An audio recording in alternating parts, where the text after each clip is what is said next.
माननीय उद्घाटनकर्ता और बिहार विधानसभा के अध्यक्ष भाई अवध बिहारी चौधरी जी, मंच पर उपस्थित पूर्व मुख्यमंत्री हमारे बड़े भाई भाई जीतन राम मांझी जी, भाई रामचंद्र पूर्वे जी जो अभी वर्तमान में विधान परिषद के उप सभापति हैं, जयालाल आर्य साहब, राजेंद्र जी, अशोक गुप्ता जी, देवेंद्र रजक जी और सम्मानित कैथल साहब जिनके आमंत्रण पर हम सब लोग यहाँ इकट्ठा हो गए हैं। उनका तो कोई सम्मान आप लोगों के बीच से या हम लोगों के बीच से नहीं किया, ये वो जबरदस्ती बैठा जी हैं, वो ओढ़ा दिए हैं। तो हम आप सब लोगों के तरफ से हम लोगों के इस आयोजन के लिए कैथल साहब को हम सम्मानित कर देना चाहते हैं। राय है ना आप लोगों की? लीजिए, आइए लेते आए। अरे भाई अरे नया पानी का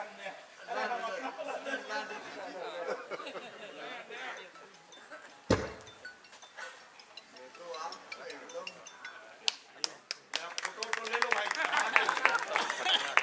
चले ताली बजाइए।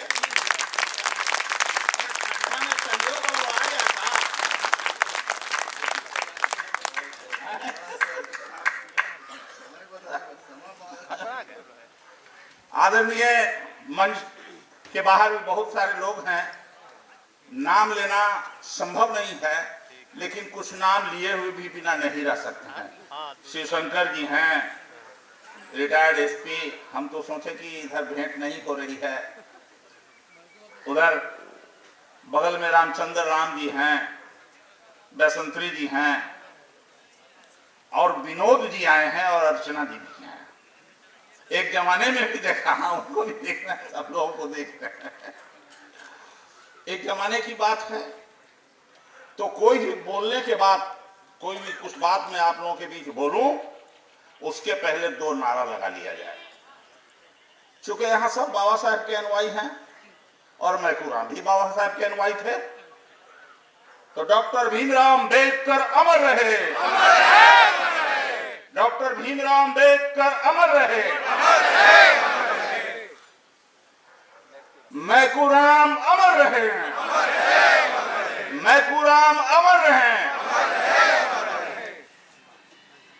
जितना कुछ बोले सबका समर्थन करते हुए, और हमारे साथी अरुण कुमार गुप्ता जी ने जो कहा, हम आपको धन्यवाद देते हैं अरुण कुमार गुप्ता जी। और धन्यवाद इसलिए नहीं देते हैं, धन्यवाद इसलिए देते हैं कि आप विचार और कर्म दोनों में बराबर हैं और उसी स्तर से चलते हैं, इसलिए आपको धन्यवाद देते हैं। साथियों, हम कुछ बोलने के लिए आपके बीच में नहीं आए हैं, हम केवल ये बताने आए हैं आपके बीच में, जैसे अरुण कुमार गुप्ता जी ने कहा, भाषण और कर्म, जैसे हमारे साथी रामचंद्र पूर्वे जी कहें कि 78 वर्ष में हम जरा अपना कर्म पर भी आ गए विचार को लेके, तो हम अब कहेंगे कि बात आपने सही कहा। कानून जब विधानसभा में और लोकसभा में बनता है तो उसको विधेयक कहते हैं। तो बहुत सारे लोगों को मोटा मोटी में समझ में नहीं आता है कि विधेयक के माने क्या हुआ व्यवहारिक तौर पर, कहते हो साहब। तो उसको समझने के लिए और लागू करने के लिए फिर से संबंधित विभाग, कानून विभाग सब मिलके उसको इंप्लीमेंटिंग कानून बनाता है। नियम, हम थोड़ा सा ठेठ भाषाएं बोल दे रहे हैं समझने के लिए, तो वो नियम बनती है। तो अम्बेडकर साहब का जो नियम है, अगर वो नियम नहीं बना होता तो मैकू बाबू नहीं पहुंचे होते इस स्तर तक। अंबेडकर साहब के नियम ने मैकू बाबू को, कैथल साहब को और मेरे जैसा आदमी को और आप जैसे जो पैंट शर्ट पहन के अफसर पदाधिकारी लोग बैठे हैं, इन सब लोगों को और किसी ने बनाया है जिसका नाम है डॉक्टर भीमराव अंबेडकर। लेकिन ठीक ही कहा, नाम लेना और करना दोनों में बड़ा फर्क है, बहुत फर्क है, आकाश और जमीन का फर्क है। मैकू बाबू ने जो काम किया, व्यक्ति आता है और जाता है, जो इस धरती पर आया जिसको भगवान कहा गया, भगवान है कि नहीं ये दूसरी बात है, लेकिन जिसको भगवान कहा गया, जो इस धरती पर आया है, उसको मरना भी सुनिश्चित है। लेकिन याद उसी की जाती है जो अपने किए हुए कामों को छोड़ जाता है करके, उसी को प्रणाम किया जाता है, उसी को याद किया जाता है, उसी को जय जयकार किया जाता है। आज मैकू बाबू अब हमारे बीच में नहीं है, लेकिन उनके जन्म तिथि के अवसर पर हम सब लोग इकट्ठा हैं। हमको भी याद है मैकू बाबू के बारे में। हमको तो, हम उनके सामने बच्चा थे, एमएलए जरूर हो गए थे, लेकिन उनको गार्जियन मानते थे हम, इसलिए मैं अपने आप को बच्चा ही मानता। और उसके पहले तो मैं सोशल लाइफ में था, सामाजिक जीवन में था। तो जिस मुसहर की बात कहे, हम तो उसी के साथ रहते थे।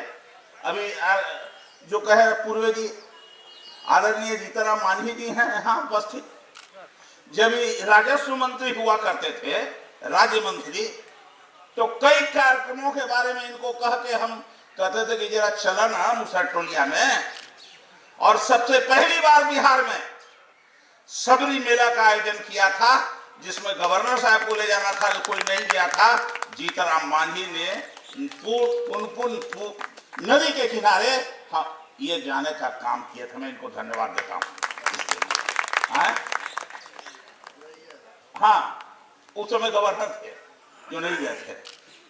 तो काम करना, और तो मैकू बाबू 3 काम बहुत काबिल तारीफ किया उन्होंने। सबसे पहले जो यहाँ के पढ़े लिखे लोग थे, नौकरी पेशा में थे, उनको जगाने का काम किया अनुसूचित जाति जनजाति कर्मचारी महासंघ के माध्यम से। और उनके साथ हर संडे को वो गायब हो जाते थे पटना से, और कहीं ना कहीं कोई जिला में रहते थे।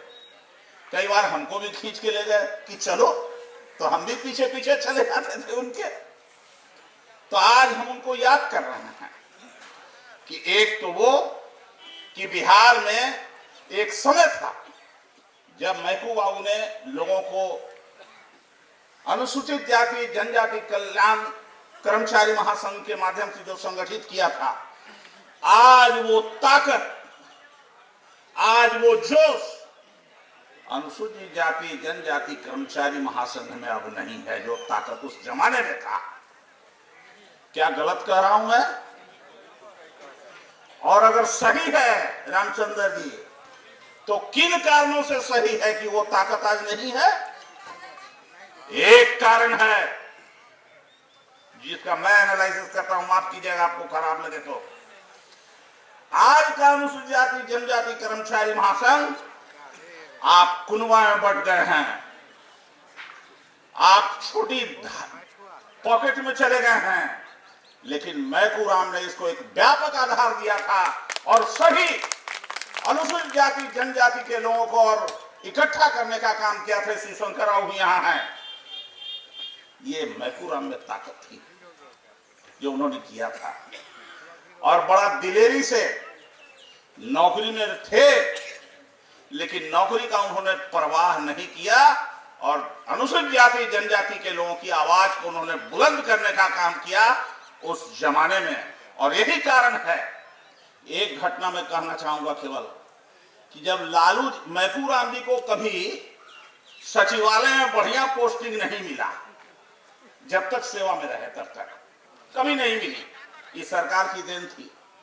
जब लालू जी मुख्यमंत्री बने 1990 में, तो लालू जी के समय में ही और शरद यादव के प्रयास से मंडल कमीशन लागू हुआ। तो मंडल कमीशन जब लागू हुआ तो उस समय मैकू राम जी विद्युत विभाग में आईजी थे। हाँ, आईजी थे। उसी समय मंडल कमीशन जब लागू हुआ था, लोग बिहार में पूरा रेल उल जलाने का काम आरक्षण विरोधियों ने शुरू कर दिया। तो लालू जी इनको बुला के सबसे पहले जब ये शुरू हुआ रेल उल जलना ये सब, तो इनको कहे ना कि अब आप रेल आईजी बनिए, इनको रेल आईजी बनाए। तो जिस दिन वो रेल आईजी के रूप में ज्वाइन किया, इन्होंने यहाँ के अखबार वालों को बुला के कहा कि अब आज से या तो रेल चलेगी और नहीं तो गोली चलेगी। ये था मैकू राम की ताकत। और नतीजा हुआ कि उस दिन से आरक्षण विरोधी लोग थरबस गए और रेल पर हमला करना बंद कर दिया। ये थी मैकू राम की आवाज में ताकत, लोग जानता था। और भी कई घटनाएं हैं ऐसे। आज हमने बुलाया था विजय वर्मा जी को, लेकिन आज विजय वर्मा जी पूर्व जो एमएलसी है वो आए नहीं। कर्पूरी जी जब मैकू वो कहे तो विजय वर्मा जी को उठा के ले आए, थाना से मंगवा लिए।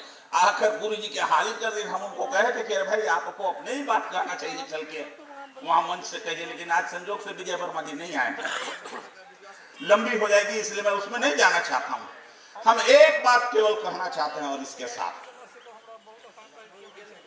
मैकू राम जी अंत में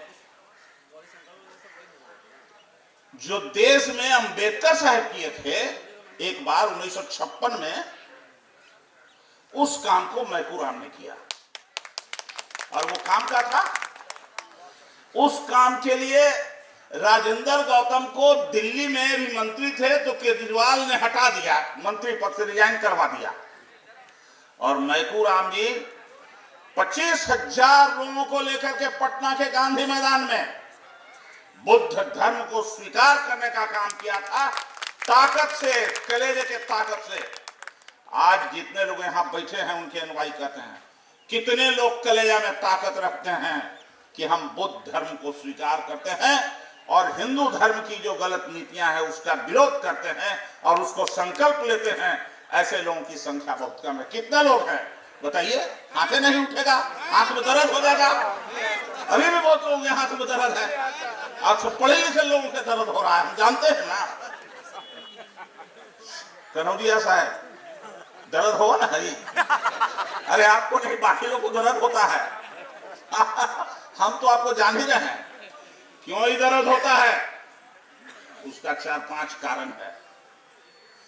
पगहा बन हैवे कीजिएगा, पगहा हाथ वाला, टीकी रखबे कीजिएगा, एंटीना, अरे एंटीना के रखबे नहीं कीजिएगा। और वकालत में कहिएगा कि दलित के पैर छूते हैं, मंदिर में आपको घुस ही नहीं देगा। जब राष्ट्रपति के नहीं घुसने दिया पूरी के मंदिर में, था आप कौन खेल के मुझे हैं?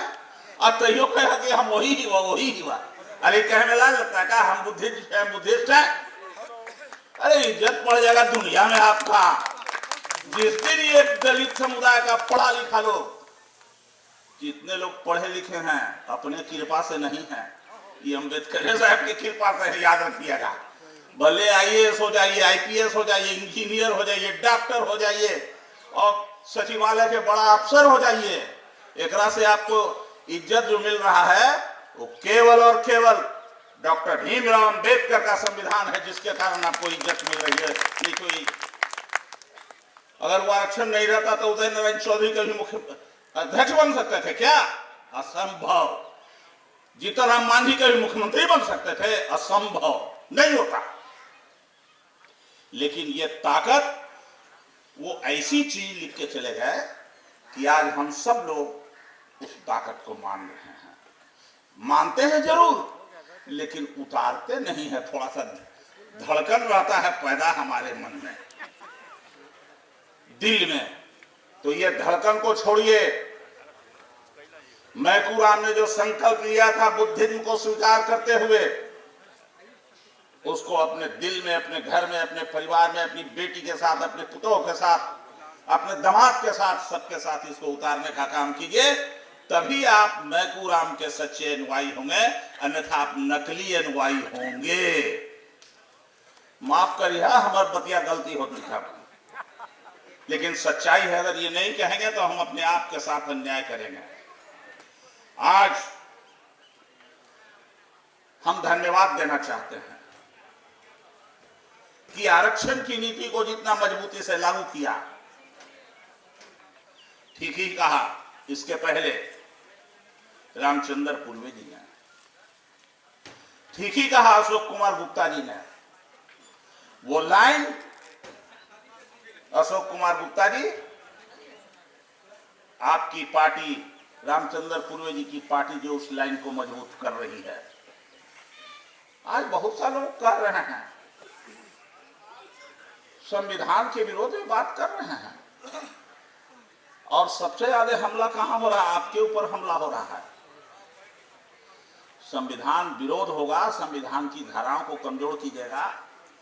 जिस दिन सेकुलरिज्म खत्म होगा, उस दिन आप पैर छूने वाला, पखाना साफ करने वाले ही रह जाएंगे हम लोग केवल। क्या कहा? एक बार संविधान सभा की बैठक में हिस्सा लेने के लिए, भाग लेने के लिए, सदस्य बनने के लिए एक मुस्लिम जो आज बांग्लादेश में चला गया, उसने खाली किया था सीट को, और तब डॉक्टर भीमराव अंबेडकर वहां से जीत करके आए थे। मैकूराम को आईपीएस बनने के लिए पढ़ने का शायद छात्रावास से मौका नहीं मिलता, तो एक मुसलमाने के छात्रावास में मिला है स्थान, तब वो आईपीएस बने या डीजी बने, तब अनुसूचित जाति जनजाति कल्याण महासंघ बना, कर्मचारी महासंघ बना। लेकिन आज के तारीख में इस मित्रता को, इस सेकुलरिज्म को खत्म करने की बड़ी भारी साजिश देश में चल रही है। चुपचाप ऐसे काम नहीं चलेगा। नौकरी करते करते इस काम को भी आपको करना होगा, नहीं तो आपके साथ आपका आने वाला पीढ़ी आपको कभी माफ नहीं करेगा, कभी माफ नहीं करेगा आपका। जिस तरह से जुल्म और अत्याचार बढ़ रहे हैं, जुल्म और अत्याचार केवल रेप नहीं है, केवल लाठी डंडा से पिटाई नहीं है, आज कलम की पिटाई हो रही है। उस कलम की पिटाई से बचिएगा तभी कुर्सी पर बैठने के लायक रहेगा, नहीं तो नहीं रहिएगा। और धीरे धीरे करके आपके आरक्षण को भी समाप्त कर दिया गया, पूरा आरक्षण समाप्त हो गया है। स्कॉलरशिप नहीं मिल रहा है लड़कों को। जितना लोग बैठा था, अगर स्कॉलरशिप नहीं मिलता तो इसमें सब पढ़ते क्या? 10% लोगों की क्षमता होगी, 5% लोगों की पढ़ लिए होते। हम लोग जैसा तो आदमी को स्कॉलरशिप नहीं मिलता तो हम नहीं पढ़े होते। लेकिन आज स्कॉलरशिप समाप्त हो गई है, स्कॉलरशिप नहीं मिल रही है। 10वां के बाद ऊपर में कहां मिल रहा है? जो टेक्निकली संस्थान है, तकनीकी संस्थान है, पहली बार अब उसको समाप्त कर दिया गया। 1990 में डॉक्टर लोग हुए थे, याद करिएगा, कनौजिया साहब को याद होगा, हम जानते हैं, ताकि भी यहाँ डॉक्टर हुए से निकले हुए। पहली बार पीजी में आरक्षण किसने दिया? पहली बार लालू जी जब मुख्यमंत्री बने थे तब आरक्षण मिला, और तब विभाग के सभी विभागों में और सब जगह पर एचओडी भी बनने लगे या प्रिंसिपल बनने लगे। उसके पहले कोई स्थान था क्या? हम पूछना चाहते हैं, आप सब लोग पढ़े लिखे लोग हैं, अगर मैं गलत कह रहा हूं तो बोल दीजिएगा, हम सुधार लेंगे। अब वो आरक्षण समाप्त कर दी गई, सभी क्षेत्रों के आरक्षण समाप्त हो गए हैं। आज के तारीख में जो पहले हमारे और आपको जो था कि मिनिमम इतना मार्क्स रहेगा तो एडमिशन हो जाएगा, 10% आपका मार्क्स घटा दिया जाता था तो सारे लोगों का एडमिशन हो जाता था। आजकल आपका मैक्सिमम रहता है और आरक्षण विरोधियों का मिनिमम रहता है, तब भी उनका नियुक्ति हो रहा है, एडमिशन हो रहा है, याद रखिएगा। आप ही लोग बताइएगा गलत कह रहे हैं तो। सही है सर। तो सही अगर है तो मैकू राम जी को याद करते हुए आज के तारीख में खाली फूल माला चढ़ा के भूला मत जाइए, इनके किए हुए कार्यों को याद रखिए। संविधान को जिंदा रखने के लिए, रूढ़िवाद से मुक्ति लेने के लिए